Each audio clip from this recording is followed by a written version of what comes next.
Hello, welcome to Dolls and Friends with Miracle Ivy. On my channel, I'll be documenting my doll making journey. The types of dolls that I make are called baseball head dolls. They are called baseball head dolls because they have two seams on the front of their face that greatly resembles a baseball. These dolls are from patterns from the 1940s from companies called Laura Wheeler, Alice Brooks, and New to Me and Adams. I got this pattern recently in the mail, and at some point in time, I'll be making it. As you can see, yes, something I'm very passionate about and interested in. I love her little dress, she's very cute. Here are a couple of dolls from my ever-growing collection. The one that I just showed, this one, I got her from eBay. I get pretty much all of my dolls from eBay. This one, I named her Lydia. Wait, no, this one's name is Olive. This one's name is Olive. I love her little red dress. She's very pretty. This is Olive. This is Lydia's sister, Olive. Also, very cute. Also from eBay.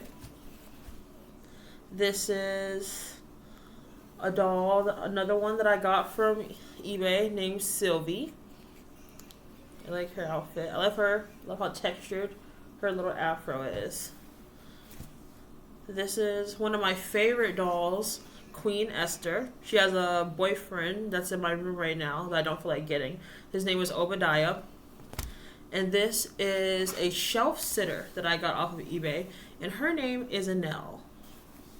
What got me interested in making this very niche type of doll is that a couple years ago at a thrift store, I found a doll, a very creepy, quote unquote, creepy looking doll at the store that I decided to name Stripes. All of my friends were very scared of her, but something about her, I just liked her very much, so I decided to take her home. Stripes ended up getting lost, unfortunately, and I'll make sure to insert a picture of her. And I decided a year or two ago, when I was getting more into sewing, I thought maybe I would want to make a recreation of her. And so for all that time, I thought that she was some type of weird niche looking Raggedy Ann doll. And so I asked someone on Reddit, what kind of Raggedy Ann doll is this? And I found out that she wasn't a Raggedy Ann doll after all. She was a baseball head doll, because the person told me that it looked like the doll had come from a kit, and they said it looked like a baseball head doll. And so I kept doing research into this, and I found out about more about the type of doll that she was, and I found patterns on Etsy that matched the type of doll that Stripes was. You can get the patterns from shops such as Oregon Raindrops, Blondie Spot. I'll have them linked in my description. And this caused finding these patterns, and also I ended up going through eBay and also finding more dolls that were baseball head dolls, the types of doll that Stripes was. And so this basically just started I created a collection of these dolls. I have I think maybe around 40 or 50 now.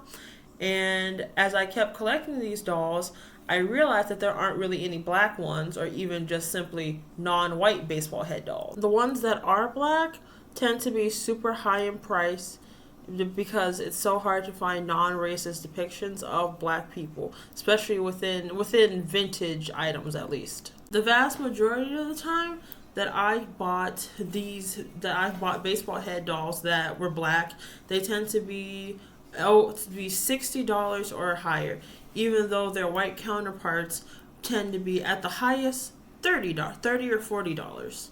Because I like these patterns so much, I decided that I wanted to create strictly black dolls from these vintage patterns. Even in the instructions of the patterns that I buy, they assume that you would be making a white doll, because obviously everything was so segregated back then that who would have thought that a black woman could possibly be making a black doll for her child.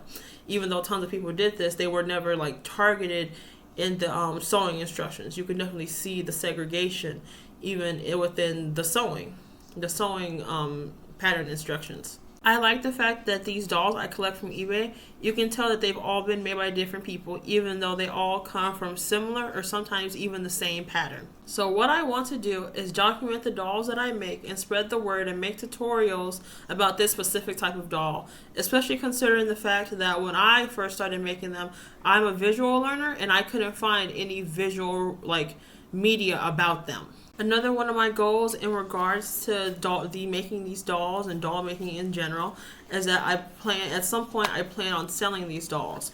Once I've gotten, I'm really good at making a nice doll body and embroidering the face and doing the hair at the moment, but I want to keep leveling up, I guess so to speak, in my skills, and eventually I want to sell them and be very good at making like a good pair of overalls or a nice little dress and like a little pair of shoes for them.